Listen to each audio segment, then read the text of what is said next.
নমস্কার, আমি মৌমিতা।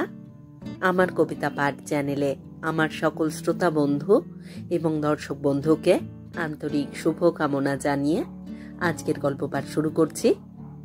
আজ আমি আপনাদেরকে পড়ে শোনাব নরেন্দ্রনাথ মিত্রের লেখা একটি সম্পূর্ণ অন্য স্বাদের ছোট গল্প।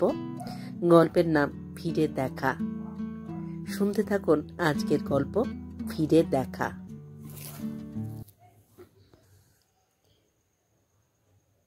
বড় রাস্তার ধারে বাইরের দিকে এই ছোট ঘরখানি নিজেই বেছে নিয়েছেন সুরপতি। অন্তর্মহল থেকে এই ঘর আর পাশের বসবার ঘরখানি আলাদা। ভিতর বাড়ির কোলাহল, বাচ্চা ছেলেমেয়েদের কান্নাকাটি, চেঁচামেচি এই ঘরে যে একেবারে এসে পৌঁছয় না তা নয়, কিন্তু পশ্চিমের দরজা বন্ধ থাকলে খুব বেশি শান্তিভঙ্গ করতে পারে না। সুরপতি আত্মীয় স্বজন লোকজন যে একদম পছন্দ করেন না তা নয়, কিন্তু পড়ন্ত বয়সে এসে একটু নিরিবিলি থাকতেই ভালো লাগে। সুরপতি লক্ষ্য করেছেন, অনুভব করেছেন, তার ভাই আর ভাইপোরাও চায় তিনি নিরিবিলিতেই থাকুন। তারা যে তাকে ভালোবাসে না তা নয়, কিন্তু তাকে বিচ্ছিন্ন রাখতেও ভালোবাসে। একান্নবর্তী পরিবারে থেকে সংসারের দৈনন্দিন ঐকতানে সুরপতি আর নিজের গলা মেলাতে পারেন না। বয়স, রুচি, প্রবৃত্তি, প্রবণতার যে ব্যবধান তা ক্রমেই বেড়ে ওঠে। রাস্তার ধারের ঘরখানিতে সুরপতি নিজের একাকিত্ব নিয়ে থাকেন। সেই একাকিত্ব সবসময় যে উপভোগ্য তা নয়। আমি বর্জিত, পরিত্যক্ত, অবজ্ঞাত। বৃদ্ধ বয়সের এই অনুভূতি তাকেও মাঝে মাঝে পীড়িত করে, কিন্তু এই পীড়া মারাত্মক হয়ে উঠতে পারে না। পড়াশুনোর অভ্যাসটা একেবারে যায়নি। সময় কাটাবার জন্য বইপত্র আছে। বাইরে থেকে বন্ধুবান্ধব কেউ এলে তাদের সঙ্গে গল্প করেন, যদিও আগন্তুকের সংখ্যা ইদানিং খুবই কমে গেছে। এখন তারা কালে ভদ্রে আসেন। শরীর সুস্থ থাকলে সুরপতি নিজেও বেড়াতে টেড়াতে বেরোন। বেরোতে না পারলেও বাইরের দিকে তাকিয়ে তাকিয়ে বেশ খানিকটা সময় কেটে যায়। একটু দূরেই গঙ্গা। জানলা খুলে দিলেই জলধারা চোখে পড়ে। ছোটখাটো নৌকা চলাচল করে, লঞ্চ যায়, জাহাজও মাঝে মাঝে যায়। যখন কোনো জলযানী থাকে না, তখনও জলস্রোত থাকে। নদীকে ভালোবাসেন সুরপতি। শান্ত স্নিগ্ধ জলধারা। এই নদীতে তিনি কখনো প্লাবন দেখেননি। নদীর প্রলয়ঙ্করী মূর্তির সঙ্গে তার যে পরিচয় নেই তা নয়, কিন্তু সে অন্য জায়গায়, জীবনের অন্য পর্বে। গঙ্গার ধার দিয়ে যে দীর্ঘ প্রশস্ত রাজপথ চলে গিয়েছে, সেই পথ আর পথিকদের দেখেও সময় কাটানো যায়। এই পথেও যানবাহনের অন্ত নেই। ঘোড়া আজকাল কচিত কখনো চোখে পড়ে, কিন্তু গাড়ি নানা ধরনেরই আছে। Cycle, scooter, motor bike, motor গাড়ি, যাত্রী বোঝাই বাস, মাল বোঝাই লরি। এইসব যানবাহনের শব্দে সুরপতির আজকাল আর কোনো অসুবিধা হয় না। কানে সয়ে গেছে। তিনি নানা ধরনের কর্কশ শব্দের মধ্যেও তন্ময় হয়ে থাকতে পারেন, কিংবা ইজি চেয়ারে হেলান দিয়ে ঘুমিয়ে পড়তে পারেন। তার নিদ্রারও ব্যাঘাত হয় না, শান্তিরও ব্যাঘাত ঘটে না। স্কুটারে করে একটি পাঞ্জাবি তরুণ দম্পতি তার ঘরের সম্মুখ দিয়ে চলে গেল। মেয়েটি সুন্দরী, দীর্ঘাঙ্গী, যুবকটি সুপুরুষ। ওরা বোধহয় এ পাড়ায় নতুন এসেছে। রোজই এই বিকাল বেলায় বেড়াতে বেরোয়। মেয়েটি স্বামীর প্রতি খুবই অনুগতা। পড়ে যাবার ভয়েই হোক বা অগাধ ভালোবাসাতেই হোক, স্বামীকে সে লতার মতো বেষ্টন করে থাকে। ওদের স্বামী স্ত্রী বলেই মনে হয় সুরপতির। অবশ্য অন্য সম্পর্ক থাকতে পারে। বিবাহ বন্ধনের বাইরে কি নারী পুরুষের সম্পর্ক থাকতে পারে না? কিন্তু যে সম্পর্কই হোক, ওরা গভীর আর নিবিড়ভাবে সম্পৃক্ত। এই পাঞ্জাবি তরুণ দম্পতি সুরপতিকে কিছুক্ষণ অন্যমনস্ক করে রেখেছিল। চমক ভাঙল তার ঘরের দরজায় একখানা সাদা রঙের অ্যাম্বাসাডারকে সশব্দে থেমে যেতে দেখে। গাড়ির ভিতর থেকে একজন মহিলা বেরিয়ে এলেন।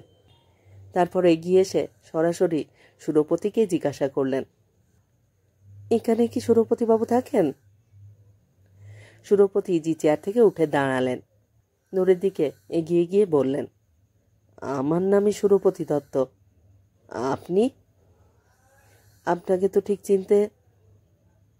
মহিলাটি একটু হেসে বললেন, তোমাকে আমি প্রথমটায় ঠিক চিনতে পারিনি। মাথায় এক গাছি চুলও নেই, মুখের আদল একেবারে বদলে গেছে। আর কি রোগাই না হয়েছ। আমি সর্বাণী।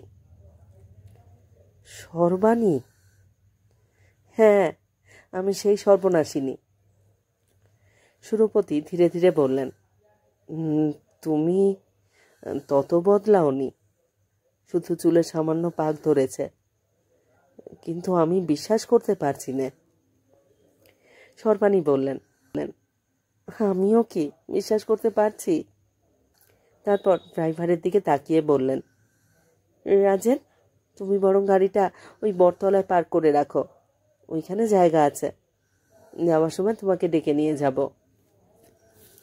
বিনা আমন্ত্রণেই সর্বাণী ঘরে ঢুকলেন। ঘরে খান্দুই চেয়ার আছে, কিন্তু সর্বাণী চেয়ারে বসলেন না। দক্ষিণের দেয়াল ঘেঁষে যে ছোট একখানি খাট পাতা রয়েছে, তাতে পা ঝুলিয়ে বসলেন। যেন এই ঘর ওর খুব পরিচিত, যেন এই ঘরে ওরও অধিকার আছে।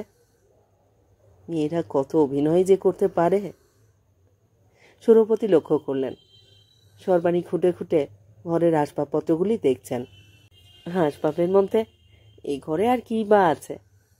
জামা কাপড় রাখবার একটা আলনা, বইয়ের র্যাক, লেখাপড়ার জন্য ছোট্ট একখানা টেবিল, দেখবার মতো কিছু নেই।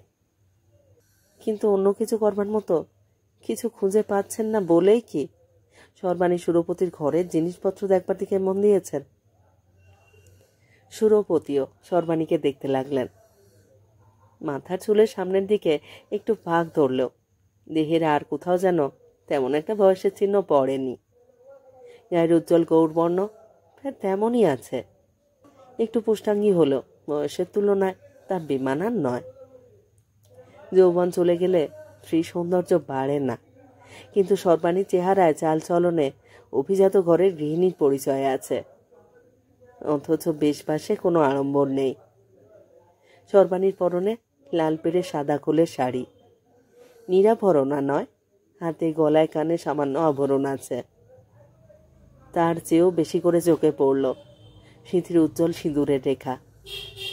সেই রেখা দেখে সুরপতির বুকের মধ্যেও একটি রক্তাক্ত আঁচড় পড়ল।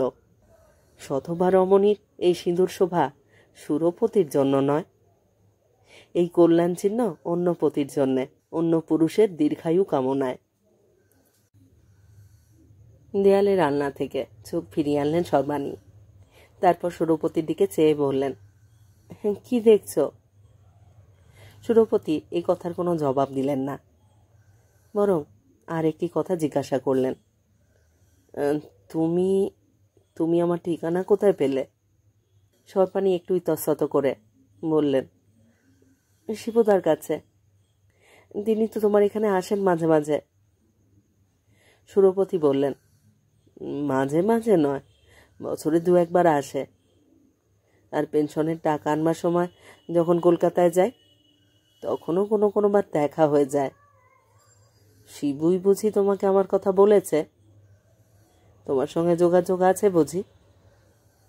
আমি ওর নাম দিয়েছি কিং অফ কমিউনিকেশন। সর্বাণী বললেন, হ্যাঁ, তিনি বলেছেন তোমার কথা, তবে যোগাযোগ তার সঙ্গে আমার নেই। আমার টেলিফোন নাম্বার জোগাড় করে আমাকে ফোন করেছিলেন, বলেছিলেন তুমি খুব অসুস্থ। সুরপতি একটু চুপ করে থেকে কি যেন মনে করবার চেষ্টা করলেন।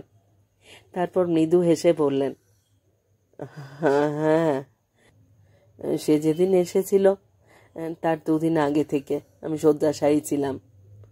টানটা সেদিন খুব বেশি ছিল। একবার রোগীকে বিছানায় পড়ে থাকতে দেখে সে ভেবেছে মৃত্যুশয্যা, কিন্তু দেখতেই পাচ্ছ মরিনি। গা ঝাড়া দিয়ে আবার উঠে বসেছি। সর্বাণী মৃদু স্বরে বললেন, মরবে কেন? কিন্তু আমি শুনেছি তুমি রোগ পুষে রাখছ, রোগের কোনো চিকিৎসা করাচ্ছ না। শুধু অ্যাজমাই নয়, তোমার ডায়াবেটিস আছে, ব্লাড প্রেশার আছে। সুরপতি বললেন, শিবেশের কাছ থেকেই বোধহয় শুনেছ এসব। ওর পেটে কথা থাকে না, সেই বোধহয় তোমাকে আসতে বলেছে। সরপানি সুরপতির দিকে তাকালেন, তারপর তেমনই মৃদু স্বরে বললেন, না, আমাকে আসতে বলেননি, কেউ বলেননি, আমি নিজেই এলাম। সুরপতি জিজ্ঞাসা করলেন, কেন এলে? এই প্রশ্নের জবাব দিতে সরপানির একটু সময় লাগলো। আর সেই সময়টুকুতে 40 বছর আগের জীবনের একটি অধ্যায়ে পরিক্রমা করতে লাগলেন সুরপতি। এর আগেও কতবার যে স্মৃতিচারণ করেছেন তার ঠিক নেই। সেই দুঃখ, লজ্জা, গ্লানি, পরাভবের কাহিনী কতবার যে বিস্মৃত হতে চেয়েছেন তারও কি হিসাব আছে? মিলিটারি অ্যাকাউন্টস অফিসে চাকরি পাওয়ার প্রায় সঙ্গে সঙ্গেই পশ্চিমের সেই শহরটিতে বদলি হলেন সুরপতি।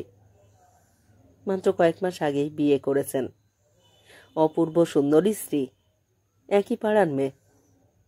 সুরপতি তাকে ছেলেবেলা থেকেই দেখেছেন, সবুও দেখেছে, হেসে হেসে কথা বলেছে, অল্প স্বল্প ঠাট্টা ইয়ার্কিও করেছে। কিন্তু বড় হওয়ার পর দেখার ধরন যে বদলে গেছে তা দুজনেই জানেন, দুজনেই সে সম্বন্ধে সচেতন। কোনো পক্ষের অভিভাবকদের অমত নেই, পাল্টি ঘর। শুধু একটি আপত্তি থাকলেও থাকতে পারত, সবুর বাবার অবস্থা তেমন ভালো নয়, তেমন দিতে থুতে পারবেন না। সুরপতির বাবা বললেন, তাতে কি হয়েছে, বন যৌতুক নিয়ে আমি কি করব? আমি ওই মেয়েটিকে ঘরে আনতে চাই, ও আমার ঘর আলো করে থাকবে। তাছাড়া আমার ছেলেরও যখন পছন্দ। বিয়ে হয়ে গেল, কিন্তু বিয়ের আগে সরপানির মুখে যে হাসি ছিল, যে আনন্দধারা ওর চোখ মুখ থেকে উপচে পড়ত, তা যেন আর নেই। সুরপতি তাকে আদরে সোহাগে অস্থির করে তোলেন। দরকার নেই, তবু শাড়ি, গয়না, সাবান, স্নো নিয়ে আসেন। কিন্তু স্ত্রীর মন ওঠে না, তার মুখে হাসি ফোটে না। সবুর কেবলই অভিযোগ, তুমি আমাকে ভালোবাসো না? সুরপতি জোর দিয়ে বলেন, কেন ভালোবাসবো না, ভালো তো বাসি। তারপর সবু শোবার ঘরে নিরিবিলিতে গভীর রাত্রে একদিন সোহাগ করে বলল, আচ্ছা সত্যি করে বলো তো, তোমার কি হয়েছে? দিদি বৌদি সবার কাছেই শুনেছি, ফুলশয্যার রাত্রেই তাদের, আর আমাদের এতদিন হয়ে গেল। সুরপতি গম্ভীরভাবে বললেন, একজন সন্ন্যাসীর সঙ্গে আমার খুব জানাশোনা। জীবনের সব ব্যাপারে আমি তার উপদেশ নিয়ে চলি। তিনি আমাকে বলেছেন, 1 বছর যদি আমরা সংযত হয়ে থাকি আমাদের খুব ভালো হবে। সবু খানিক্ষণ চুপ করে থেকে হঠাৎ সুরপতির বুকের উপর মাথা রেখে কেঁদে উঠেছিল, তুমি আমাকে মোটেই ভালোবাসো না। সন্ন্যাসীর কথাই যদি শুনবে, তুমি নিজেও সন্ন্যাসী হয়ে গেলে না কেন? ছেলে আর বউয়ের মধ্যে কিছু একটা গরমিল হয়েছে। সুরপতির বাড়ির সবাই তা টের পেলেন, বিশেষ করে পেলেন মা কাকিমারা, কিন্তু মুখে কেউ কিছুই বললেন না। সবু চলে গেল বাপের বাড়িতে। এর মধ্যে সুরপতির বদ্রির অর্ডার এলো, তিনি যেন বেঁচে গেলেন। সবুর আবার কান্না, তুমি আমাকে একা রেখে। সুরপতি বললেন, তোমাকে এখনই কোথায় নিয়ে যাব? আমার সঙ্গে যারা বদলি হয়েছে তারা কেউ তো স্ত্রীকে সঙ্গে নিয়ে যাচ্ছে না। আগে বাসা টাসা ঠিক করি, তারপর তোমায় নেব। নতুন শহরে গিয়ে মেসে উঠলেন সুরপতি। মাসের পর মাস গেল, বাসা ঠিক হয় না। স্ত্রীকে কেবল চিঠির পর চিঠি লেখেন। দামি রঙিন কাগজে সোহাগ আর ভালোবাসা উচ্ছ্বসিত হয়ে ওঠে। আর মাঝে মাঝে সেই সন্ন্যাসীর উপদেশের কথা স্ত্রীকে স্মরণ করিয়ে দেন। সবু, তুমি শুধু 1টা বছর সবুর করো। কিন্তু সর্বাণীর ধৈর্য কম। সে 3 মাসের মাথায় তার দাদাকে নিয়ে সুরপতির মেসে এসে হাজির। সুরপতি অপ্রসন্ন হয়ে বললেন, কি মুশকিল বাঁধালে বলো দেখি। বলা নেই, কওয়া নেই, এমন হুট করে চলে এলে? তোমায় কোথায় রাখি বলো তো? শিবেশ হালদার সুরপতি সহকর্মী বন্ধু, মেসের একই ঘরে থাকে। যেমন আড্ডাবাজ তেমনই ভক্কর।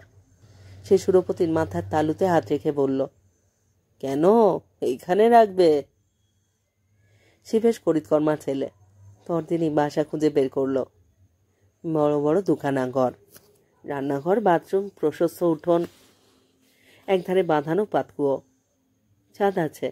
সন্ধ্যার পর যত খুশি বসে গল্প করা যায়। সর্বাণী মনের মতো করে ঘর সাজালো। অতিথিদের জন্য বসবার ঘরখানা মনোরম করে তুলল। জানলায় দরজায় রং বেরঙের পর্দা, উঠোনে রং বেরঙের ফুলের টব। কিন্তু নারীর মুখপদ্মের সেই অম্লান শোভাটুকু কোথায়? তা ক্ষণে ক্ষণে বিষাদে আচ্ছন্ন। অপরূপ দুই ভ্রু প্রায় কুঞ্চিত হয়ে যায়। ক্রমে সর্বাণীর মুখ ফুটতেও শুরু করলো। তুমি ডাক্তার দেখাও, তোমার সন্ন্যাসী টন্যাসী সব বাজে কথা। শিবেশকে নিয়ে ডাক্তার অনেক আগে থেকেই দেখাতে শুরু করেছিলেন। সামরিক বিভাগের সবচেয়ে বড় ডাক্তার, তিনিও বাঙালি, শহরের নামকরা লোক। তিনি দেখে শুনে মুখ গম্ভীর করেছিলেন, বলেছিলেন, এ তো ব্যাধি নয়, জন্মগত অর্গানিক ডিফেক্ট, এই অসম্পূর্ণতা সারবার নয়। কিন্তু তুমি জেনে শুনে কেন বিয়ে করলে? কেন মেয়েটা সর্বনাশ করলে? ডাক্তারের ফি মিটিয়ে দিলেন, কিন্তু তার কথার কোনো জবাব দিতে পারলেন না সুরপতি। বিয়ে করা উচিত হয়নি তা তিনি জানেন, কিন্তু মুখে কি সে কথা স্বীকার করা যায়? ছেলেবেলা থেকে যে মেয়েটি তার নয়ন হরণ করেছে, মনোহরণ করেছে, তাকে হাতছাড়া করা অত কি সহজ? তাছাড়া সাধু সন্ন্যাসীরা তাকে অন্যরকম ভরসা দিয়েছিলেন। তারা বলেছিলেন, মন্ত্রতন্ত্র, গাছগাছরা, মাদুলি কবচের ফল অবশ্যই ফলবে একদিন, তবে সময় লাগবে। আরও এক ধরনের কটু যুক্তি সুরপতির মনের মধ্যে তখন জুড়ে বসেছিল। যে দোষে তিনি কষ্ট পাচ্ছেন, দাম্পত্য সুখ থেকে বঞ্চিত হচ্ছেন, সেও তো তার নিজের দোষ নয়। সেও এক ধরনের দুর্ভাগ্য।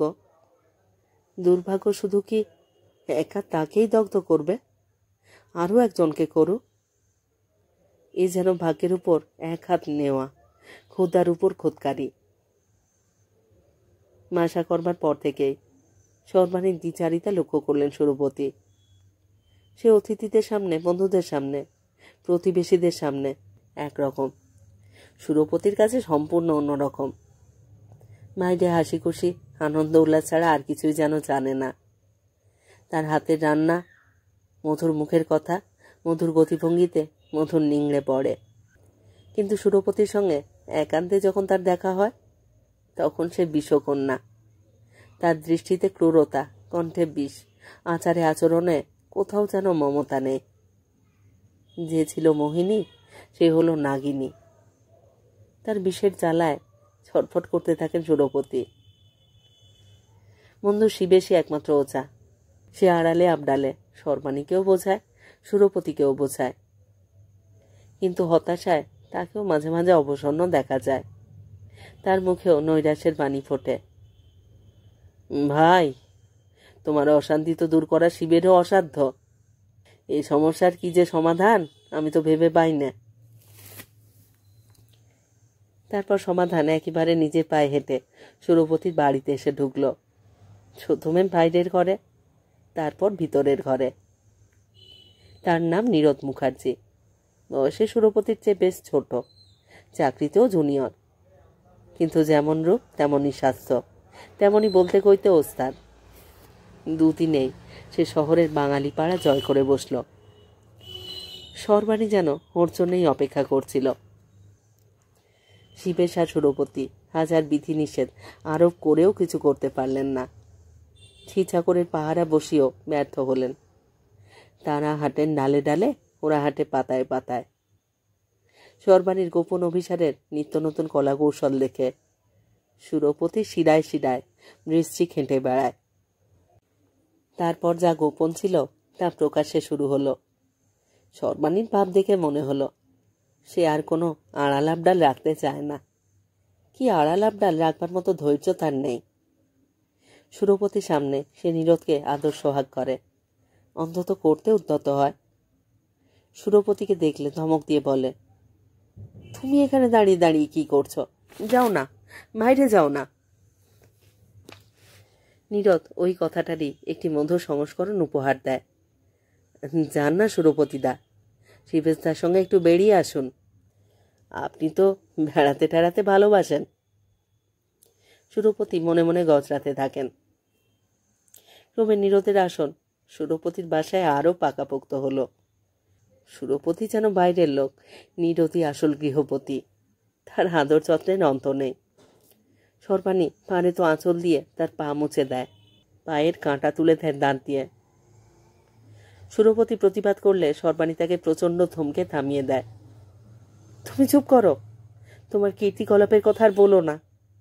আর কেউ হলে লজ্জায় আত্মহত্যা করত। সুরপতি জানেন সর্বাণী এখন তার মৃত্যু কামনাও করে।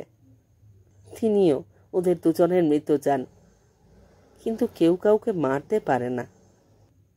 কিন্তু পরস্পরকে প্রায় প্রতি মুহূর্তে মৃত্যু যন্ত্রণা দেয়। সেই মৃতভাষিনী অমৃতভাষিনী সর্বাণী একেবারে বদলে গেছে। ঝগড়া শুরুতেই তার মুখ থেকে খিস্তি বেরোয়, এমন অশালীন অশ্রাব্য কথা বলে। জীবিকার জন্য যেসব মেয়ে রাস্তায় রাস্তায় দাঁড়ায়, তারাও যেন তা বলতে পারে না। তারপর একদিন ওদের হাতে হাতে ধরে ফেললেন সুরপতি। নারী শোবার ঘরে মুখোমুখি দাঁড়িয়ে ওরা পরস্পরকে মুখচুম্বন করছিল। সুরপতির আর সহ্য হলো না। নীরদের ঘাড়ে হাত দিয়ে বললেন, বেরো।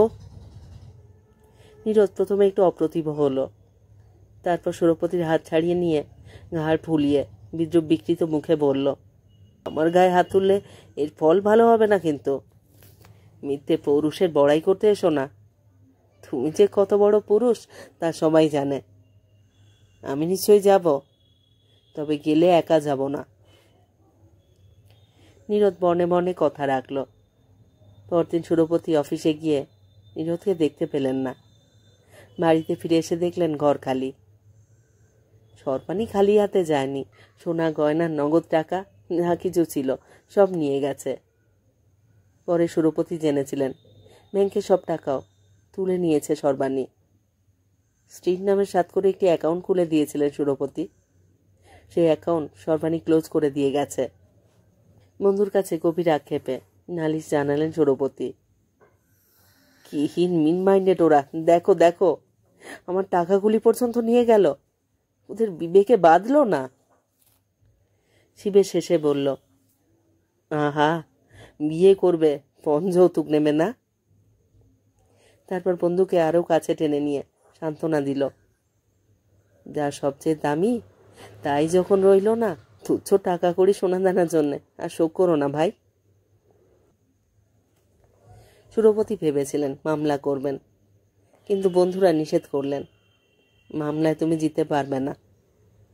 সুরপতি ভেবেছিলেন চুরির দায়ে ওদের নামে থানায় ডায়েরি করবেন, কিন্তু শিবেশ তাতেও বাধা দিল।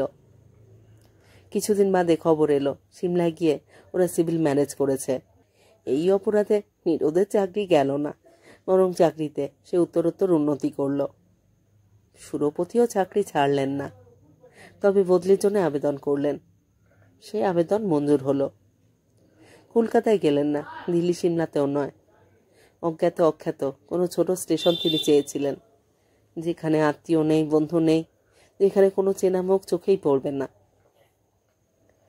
সুরপতি সাধু সন্ন্যাসী হতে চেয়েছিলেন।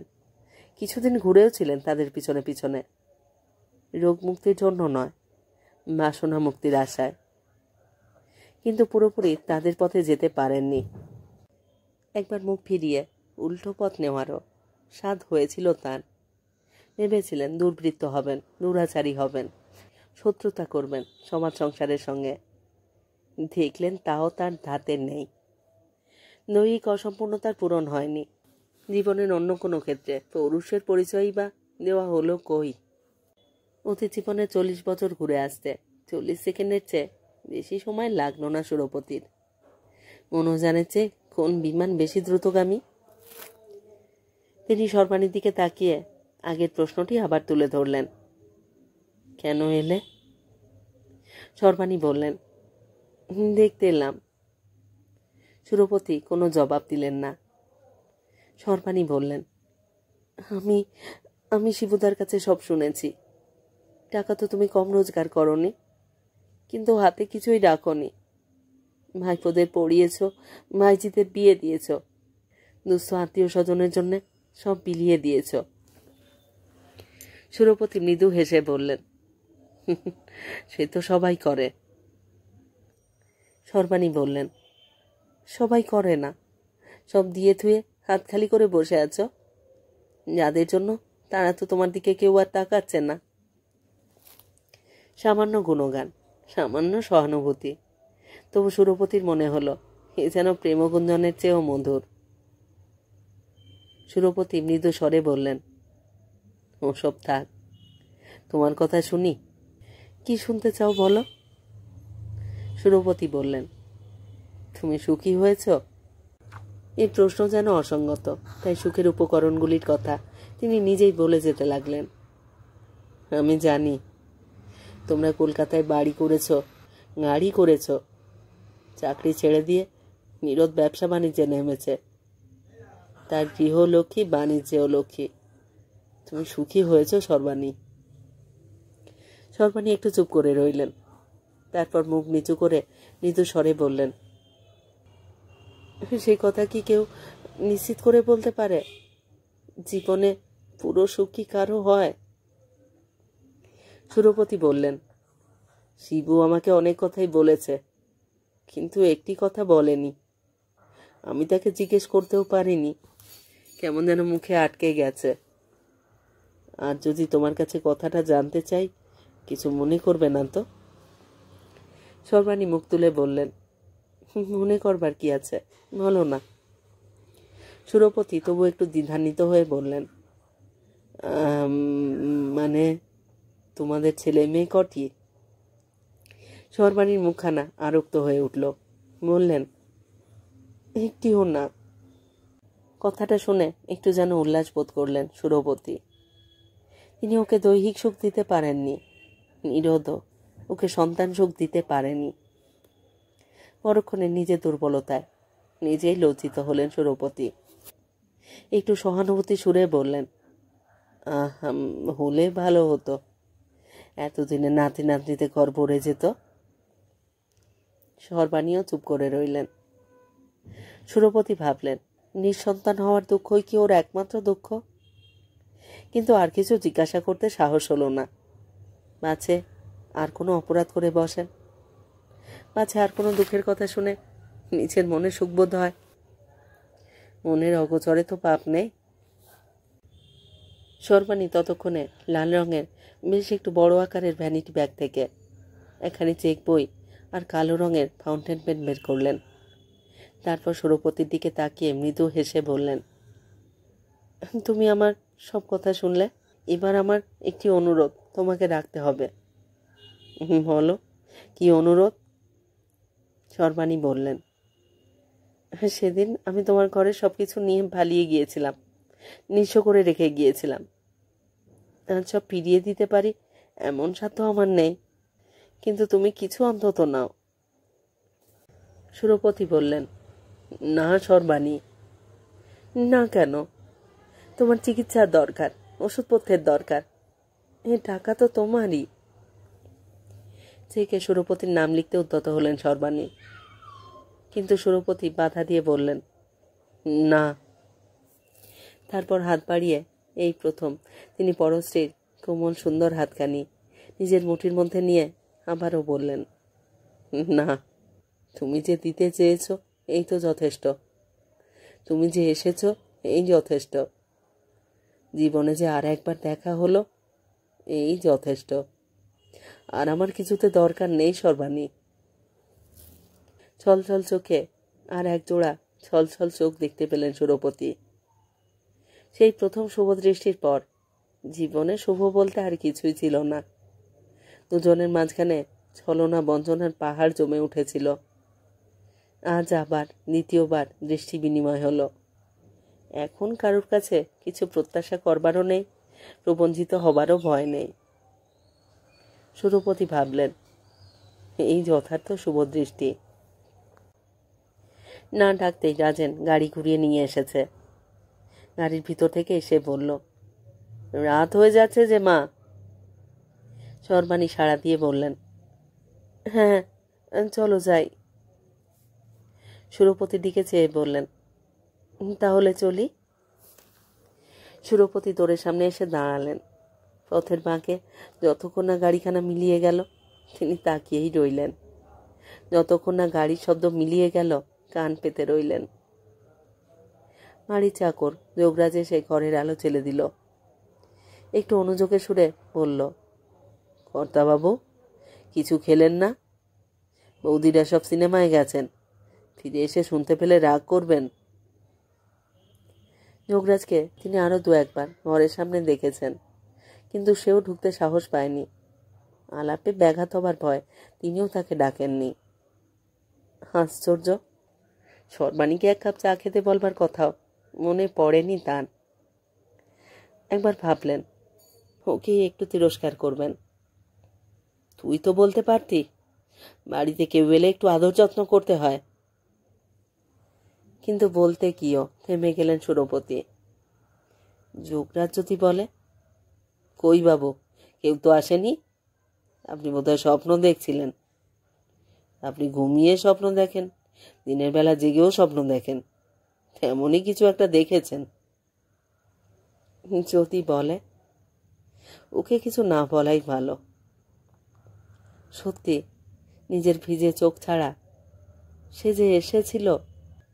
যে এসেছিল তার আর তো কোনো প্রত্যক্ষ প্রমাণ নেই।